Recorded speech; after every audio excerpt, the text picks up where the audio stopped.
Boys, gals, and non-binary pals. Welcome back to the AoE4 action. Couldn't resist this one, could I? Two absolute beasts. One from the west, one from the east. It is going to be Dumu versus Louis in a Byzantine Mirror. A showdown on Rocky River of all maps. And, you know, this one really did appeal to me. Like, this Civ right now, it's still being figured out. Someone mentioned the Merc choices can also make it quite intriguing. But I think even just from a build order perspective, there's still a lot being figured out by the Byzantines. Or with the Byzantines, rather. And these two players also have some unique playstyles. I feel like every time I watch Dumu versus Louis, there's always this very interesting clashes that come out in mirrors. I still think, like, one of my favorite games in the last few months was a Chinese mirror on Danube River, of all things, actually, between the two, which was absolutely incredible. So, looking forward to seeing what these two have in mind. Perhaps a little bit of fishing from one side. That would be pretty cool to see. We have to begin with the assistant opening, though. And I imagine Dumu is most likely to go for that 2TC build that he has been really championing at the moment. It doesn't always work. Sometimes he does run into a Burgrave rush, which can happen. But a lot of the times, he loves this build because it gives him a very optimal time on a TC, around 4.5 to 5 minutes to build it up. Now, what this build entails, you get your mining camp set up, you get your double cistern, and you put about 3 or 4 on the stone, and then you just chop down these straggler trees. You rush these trees down, and then that allows you to get the second TC. We'll have to see if he's going to go for that build. Usually it's quite obvious if he starts pulling like 5 or 6 villagers onto the wood. But it seems for the time being, at least, Dumu isn't diving towards that. Instead, do we see some Hippodrome play? Now, usually his build-up does involve Hippodrome. It just doesn't necessarily mean he's going to use it. On the other side, Louis hasn't gone for any sort of dock play himself, and he's only gone 1 cistern. So looks like Louis is going for a tighter timing on his feudal age. We're probably going to see Hippodrome play out of him. Typically, when you want to get that fast unlock in the Byzantine Mirrors, it's because you're looking to set aggro, and naturally, Hippodrome goes hand in hand with that. Love that he went out to the berry straight away, by the way. This is a very aggressive play coming out from him. This is probably going to be either Keshik's or Longbow contract immediately pumped. Look at his olive oil. This is a very big difference of choice already being made. Because Dumu is adding in the 3rd cistern here. So this is not going to be the 2TC build by the looks of it. But he is going to have more eco-efficiency. However, he's not going to have more aggression. Louis on his way up with the Hippodrome. Love the fact he built it here. He didn't go wheelbarrow, so he needs to minimize walk time. The reason why he went berries first, by the way, this not only allows him to get his initial mercenaries out ahead of Dumu, it also means if Dumu now tries to mirror him with Hippodrome, he can pull his villagers back to the safety of the sheep afterwards. Meanwhile, Dumu's will probably be at a point where they're shifting out into the berries, right? So a lot more vulnerable. And they want to be on those berries. Look at this, Grand Winery. I actually think this is a great read right now by Louis. Dumu has to scout this out. He hasn't been to the base yet, so he needs to snoop on this and discover it before it begins pumping. He needs to make sure that he goes into an outpost. Now, Dumu right now has no wood. He only has 10, so he needs to get a few more villagers out on there. Otherwise, there's a very big risk that 1 or 2 Hippodrome units come in here and you can't access the berry at all. At which point, why even go Grand Winery, right? Looks like the scout did just come in, so he does know about it.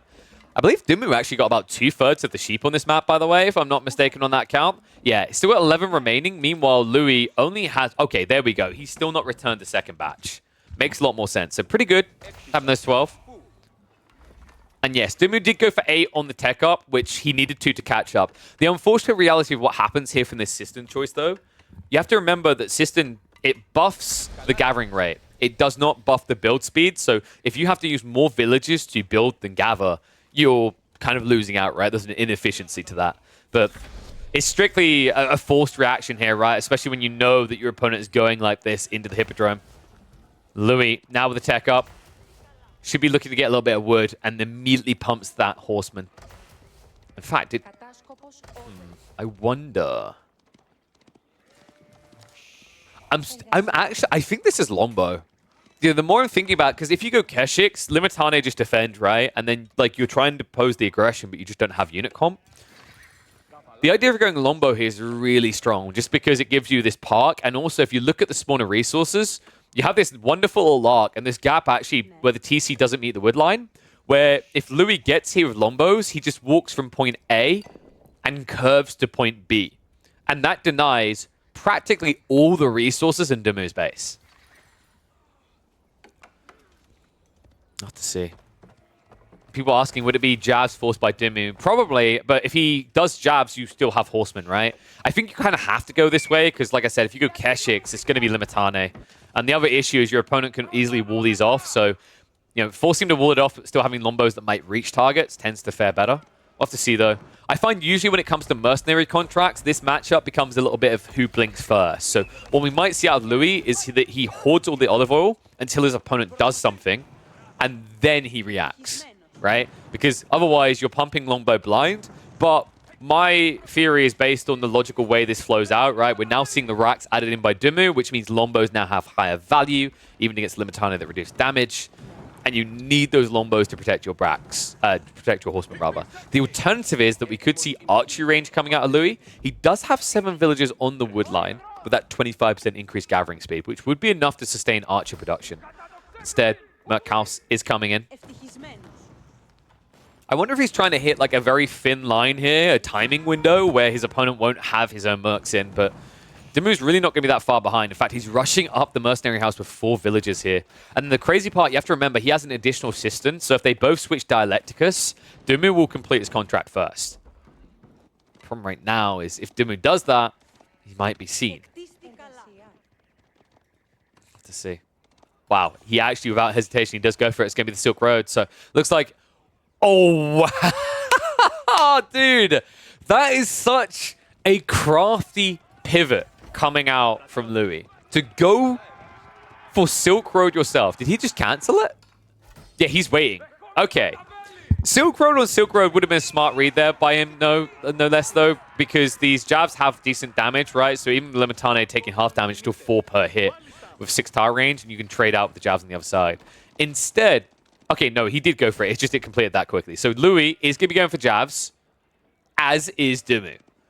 So this is where things get a little bit wonky, right? Because we talked about this idea of Lombos forcing the jab counter, but instead, Louis went off script, which I absolutely adore here. I think this idea of just following what's expected, in theory, it seems cool. You counter to counter to counter to counter, but what you end up doing is not getting an edge. Louis, it's a bit of a gambit here, assuming your opponent either went like Lombo or jab itself, but it's going to pay off. The reason it's a bit of a gambit, by the way, is there is a world in which Dimu could have went, and it is kind of crazy, Keshiks here. And if he had, then all of a sudden Louis' choice completely breaks his game. Instead, though, we're going to get a very interesting clash, one that's going to be quite micro-intensive on these engagements. Now, keep in mind, because Louis is posturing as the aggressive player here, he does have an edge in that his jabs will be in position to try and target villages as well. And that's where it kind of has that same role as a Longbow, right? Longbos, though, they do have the 7-tile range. These units are a nice, shall we say, what's the one for? A nice alternative with a 6-tile range. Consolation prize, I think, is what I was going for. Army's massing on both sides, though. Dimu with a lot of Limitane. And Louis yet to make a transition. Instead, he prized the blacksmiths, but Dimu already done that. So Dimu is actually ahead. He already has the undermesh. This is going to make it very difficult to engage with this. Remember, the way the undermesh interacts with the shield wall is the shield wall removes 50% of the damage they would have taken first, and then ranged armor gets applied, which means these javelin throwers will do 3 damage per hit.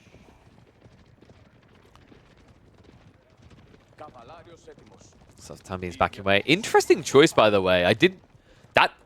I don't see that very often. I'm wondering, Louis, he went Trapezites here. Trapezites is the tech that allows your cav to get additional torch damage if there's a scout nearby. I think he's planning to try and burn through the walls and go after the economy after Dimu comes out. Which, by the way, once again, similar to the idea of the javelins here, is a crazy out-of-order play, right? It's not what you'd expect your opponent to do. The unfortunate element there, I think Dimu did scout him. And sadly, because it's an aura, you glow when you have it, which should have made it instantly obvious to Dimu what this is. You have to see, though. Even though you know what the glow may be, or you think you know what it is, it's very different to then go up against this build, what's happening. But it looks like Dimu does have the right read, right? Only a few people on gold, everyone on the berries, even builds a wall up in the corner to go on more berries. And that is indeed going to be the 8 stack that will last him quite some time. Ah, so maybe that was the idea, right? Like, not just walls, this idea that he can burn aqueducts is a pretty cool thought. Still, though, a really hard fight here. Check what's happening. Louis getting dove in towards his base here. 6 jabs. Not looking good up against the 8 of Dimu. Villagers also being pulled. this dive. Did he just read him perfectly? I think Dumu did. Oh my, Limitane plus the jabs, allowing him to just wipe out the defense force. Now down to just 4 jabs. Remember, on top of that, that's 90 villagers not working. Second wave jabs behind this coming out. Looks like Louis might be able to start trading out, but the cost is already high, folks. I mean, that is so many losses already in this game for Louis. Now, a Byzantine Mirror where both players are posturing aggression. This isn't looking good. Looks like Horseman came home, but the shield wall up, and this many spearmen, it's not a fight you can realistically take. The only upside right now, I think, for Louis is that most of his economy is outside the base where these jabs and spears aren't looking. That's a very depressing upside, though, isn't it? At least not everything is getting beaten to death, but so far he most definitely is in this main engagement. Jab count still does favor Dumu. He even gets the gap close!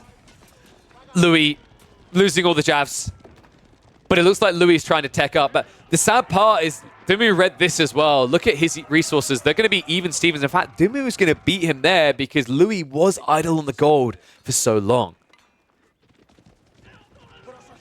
Man, this game is crafty on the flanks as well from both players, right? Very priority for Dumu to try and keep his olive oil options open. And then I love the choice by Louis. He goes out for the fishing here, which is something that I don't think many players would have done, but shoreline fishing really good in general with the 1 gathering speed, which is the highest you can get for a villager by default. On top of that, though, you do get a bit of olive oil out of doing this. And realistically, in Louis' position, it actually saved him. If he had to build at home, he'd be dead already. Instead, he even builds the landmarks away from his base. Interesting choice here. Golden Horn Tower on the flank, and it's on the flank without the trade post. Meanwhile, Dumu in with the dive now. He's close, but he still doesn't commit to this idea of cast stage. It's almost like he's maybe trying to end the game before that. No Presidium coming out from Louis, which means he's going to lose assistance very quickly here. I'm wondering if Dumu, like, is this the correct read? I think he's now starting to save for that castle age. You just want to have enough Limitane to defend with. However, what you thought was enough never is when you're dealing with Triumph there. Horseman able to clean up here. Will now be forced away. Dumu. This is, I think, where you cut the Limitane. Like, this is not going to be your win condition right now, right? Like, you just need to slow it down, get lost at the food, and head up to castle. Meanwhile, Dumu still diving with his main force here. So it looks like he's finally going to have to fully retreat here. He knows the upgrades are coming out. Louis, despite the hits he took and the shakiness of this, at the end of the day, this is still no villages lost in a game where, when you look at the destroyed value, the army value, Dumu has an edge there, yes. But we are far from over in this one, folks. And the fact that Dumu hasn't got the ability to check these flanks, while Louis does, means that Dumu might be forced to congest his economy quicker than Red, which would even this game up again. Louis, in the meantime, still trading Horseman poorly. Dumu's army still marching around in circles. It's only Limitane now, so the Vrangin will clear this up pretty effectively. People saying Eastern Contract is really good anyway. I'd agree. I actually think the Eastern Contract is going to be the meta eventually. Like, it's either going to be Western Contract or... Sorry, not Eastern Contract. Silk Road. You're talking about Silk Road, right? It's either going to be Western Contract or Silk Road is going to be the go-to choice. And the reason is... Well, with Western Contract, that's you saying you want ultra-late game. Streltsy are bonkers to have as the Byzantines. But what this gives you instead is early game, it gives you great presence for the Javelins, and then it's about that late game for the Camel Riders. It does mean that you need to go for the Engineering Company landmark if you want to get value out of it, which means you're sacrificing Palatine School. But if you do go that way and you get the Engineering Company, you get the Camel Aura, which gives you a +2 armor. And I do know that Dumu is a really big fan of that one. He was trying to experiment with it a few days ago. It's something I've been nerding out about for a while. I'm glad that I'm starting to see players come out of it. And I'm glad, actually, they both went the same contract, because I think that armor, especially with Mass Limitane, is a huge edge in a Byzantine Mirror. Because if the late game turns into Limitane plus Streltsy on one side and Limitane plus probably Jabs on the other, the Jabs actually win because Streltsy, they do, what, like 35 damage, then you reduce it down to 17, and then you'd be losing an extra 5, so you'd be doing 12 damage to your targets. It's not exactly what you call a good exchange. Dives coming in for the Vrangin.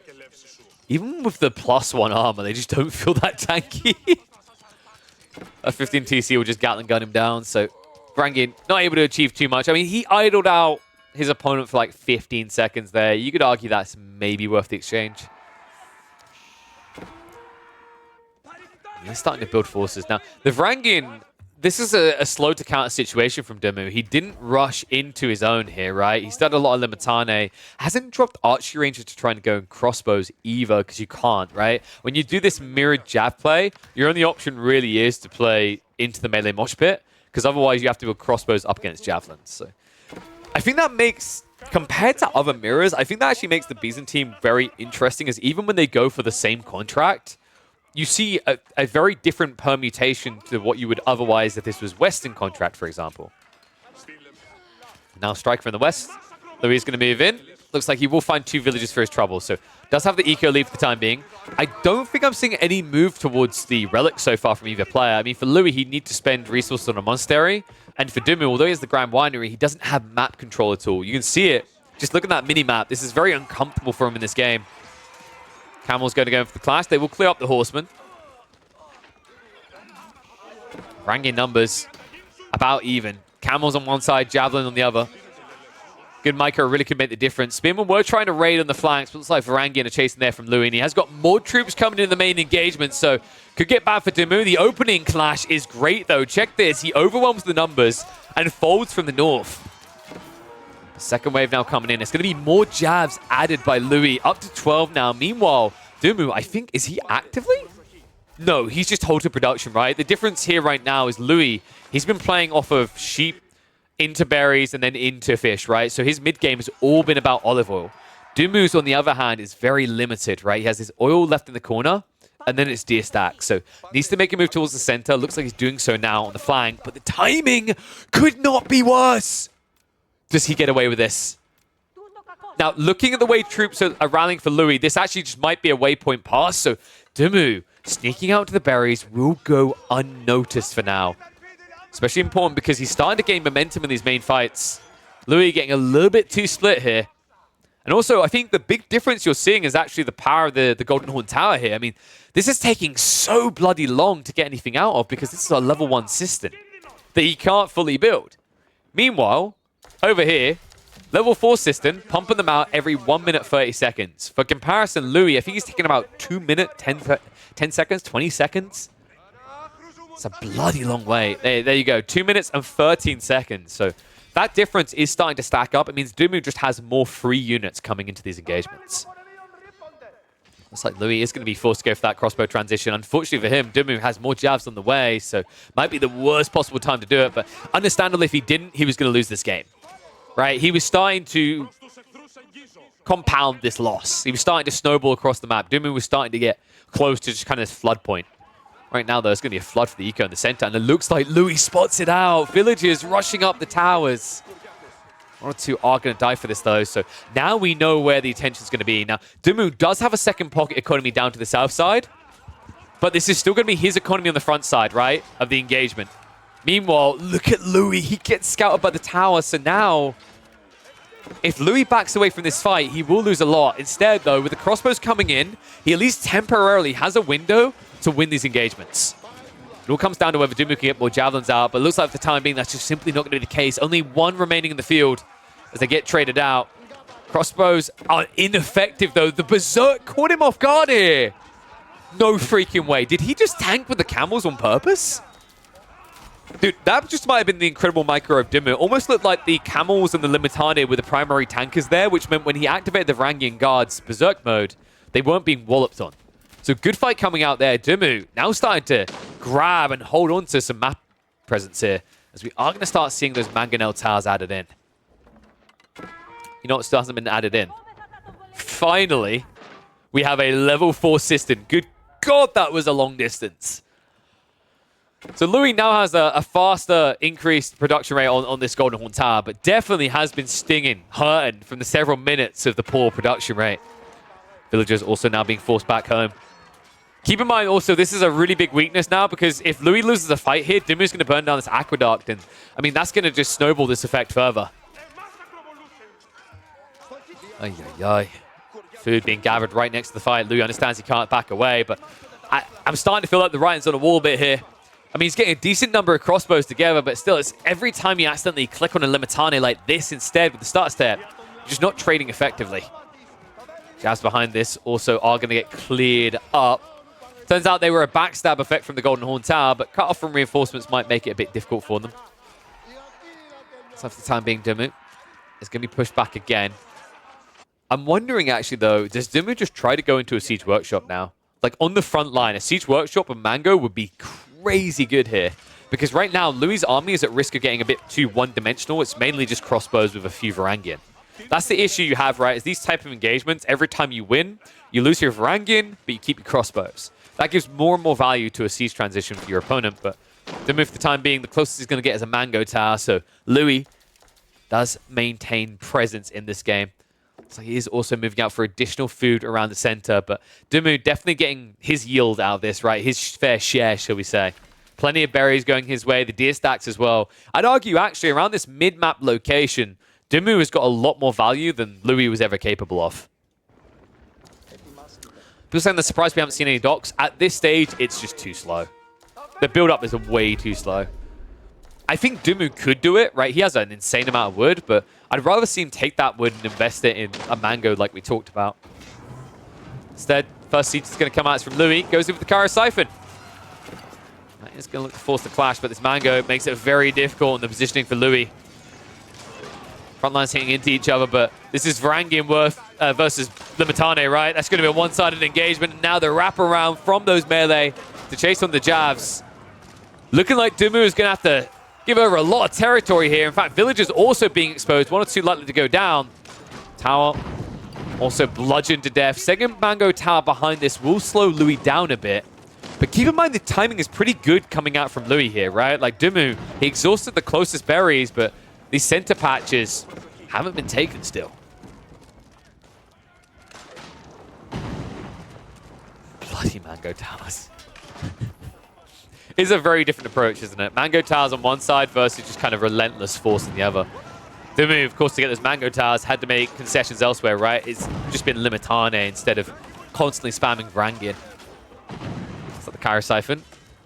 It's going to be chased away here, so Louis, realizing he can't fight right now, second wave a bit too strong. And this is the weakness we talked about with the crossbows, and holy crap, look at the damage to this back line here. Now that he's up against jabs, this game gets a bit dicey. Both players now essentially have a reason to go in for mangoes, but it seems instead Louis is going to use that edge of him already being into stables to go back for horsemen. And folks, these horsemen would annihilate at this point in the game. With the Triumph giving them the +4 damage and being vetted up, which means they hit for, I believe it's 11 by default. Then you add in the melee tech, which he could easily afford and is on the way.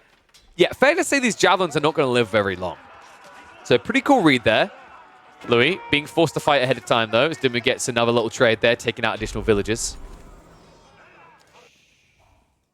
Interesting, though. No, we are going to see the stables. Okay, interesting choice. So double stable production. On the other side, you're up against Limitane.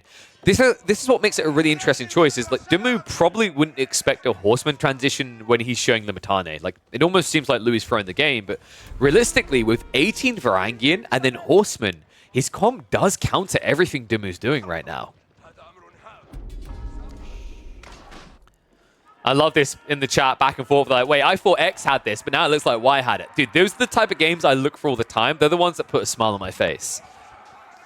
And that's why I love watching these two players, because I think they have this very clear back and forth that never makes it truly apparent who has the edge. I mean, you can see it by the score. They are truly neck and neck in this game. Dumu at least is building a slight eco lead, but it's coming at the cost of military, right? He's falling behind in that department. Looks like this little raid to the backside is going to be pretty effective for Dumu. It's going to buy him a lot of time. Maybe he'll be able to sniff out a transition. Looks like instead he's going for crossbows. Wow. I'm getting a bit worried. So if Louis hides this comp for another minute, builds it up at this pace, when they take a fight, Dumu could just lose the game. Like, that's how hard this could hit. Because right now, like, Dumu, he's added in crossbows alongside jabs. Two-thirds of his army get countered by this one unit transition from Louis. And Louis has been delaying that farm transition compared to Dumu, right? The difference here is the Grand Winery Olive Grove's just more effective. Louis will be forced to go for it soon, though, right? There's only so long the shoreline fish and the deer can last. They are almost fully expired at this stage. I imagine, yeah, we then do start seeing that Olive Grove transition. So right next to the TC. Still only level 4 on the system, by the way. So no level 5, which is really surprising this deep into the game. Typically, players have level 5 by about, let's say, 20 minutes in most games on average. Instead, Louis, despite the fact he's had stone, he's been investing elsewhere.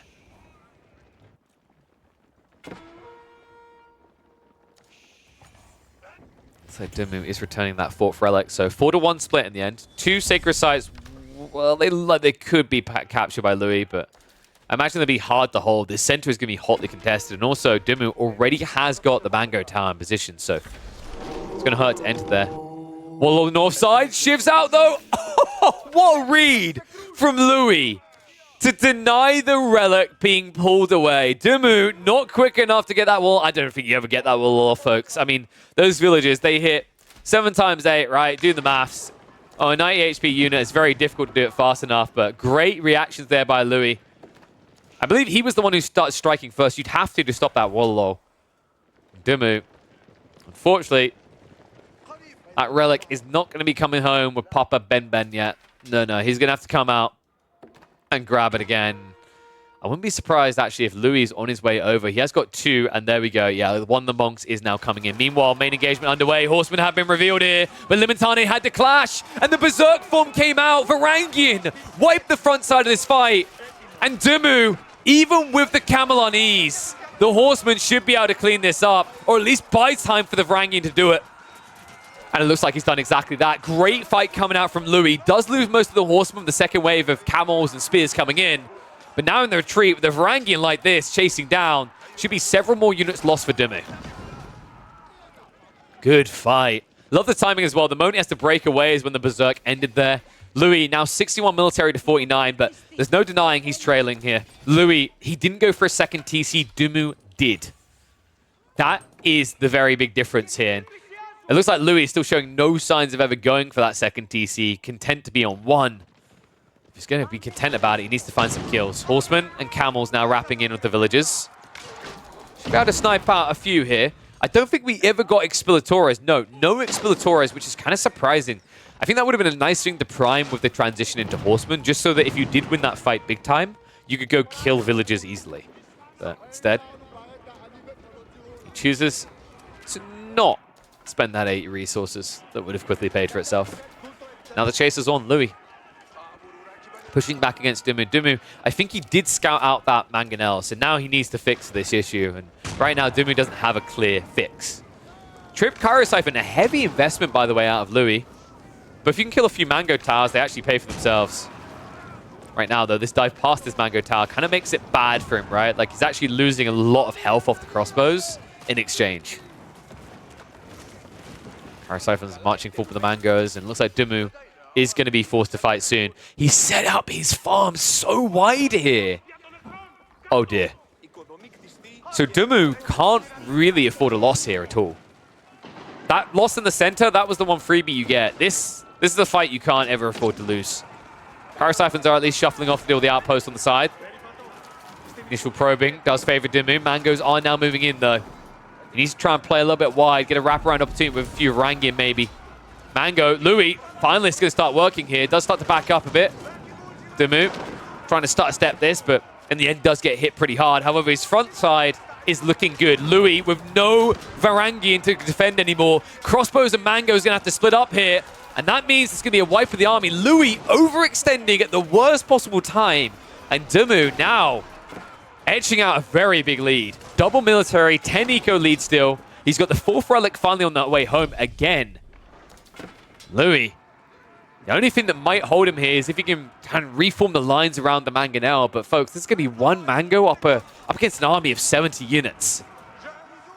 Barely anything to guard it. Now, and this is a tough one. I actually think like Louis just kind of misread the state of the game here. Does at least get in with the Cairo Siphon and start burning down a few farms, and not bad value from that at least. But I think for Louis, really, the misread here was not just trying to use Horsemen to try and flank raid, right? He finally does that with 1 Horseman left over, but maybe if this had been earlier, it could have shrunk Dimu down a bit, or at least forced him to react and bought critical time for Louis. Instead, with a weaker economy, he decides to go on the offensive, and as we know, that always puts you at a disadvantage when it comes to the military involved in those engagements. Someone that was all too clear here. Now, I can't help but feel like the writing is clearly on the wall in this one, right? Like, this is the game that is almost impossible for Louis to claw his way back into. In a Byzantine Mirror, you need a miracle transition that wasn't seen by your opponent. Louis doesn't seem to have that coming, right? It's just Varangian. We've seen that solved before. He's going harder into crossbows. Well, who cares? There's Limitane, there's javelins. I think that, by the way, is a really impressive part. Is Dimu always maintaining his Merc army a lot better than Louis. And that really comes down to the difference in the farm transition, right? Like Louis, he's finally there, but Dimu, he hopped into that full Olive Grove transition 2-3 minutes earlier, which gave him a lot more Merc spam. Enough to break this game. Wide open. Just like that formation. Nothing's defending the Magan out. Siege is going to be gone. And this looks all too simple from here for good old Benny boy. Louis has at least got the resources to keep the numbers pumping for a while, but my concern really turns towards an age-up transition out of Dimu. He could easily look to just go Imperial soon. Villagers are at least going to be found out, so it looks like Louis is going to hit with this small raid on the Horseman. We should have Limitane, yeah, Varangian and crossbows now in the way, so that is going to push back against the tiny-ass raids. Meanwhile, Louis continues to lose ground in his own base. Another mango, not defended.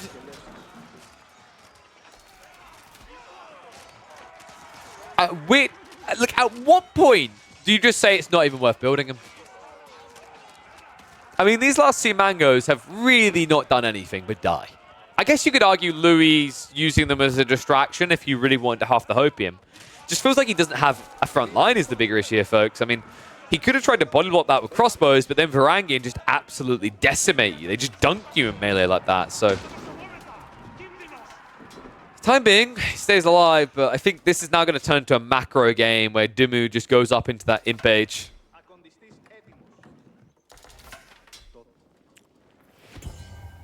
And oh, wow, that is a praise. Core says I'm his favorite caster from the UK. I'm gonna tell Dimu.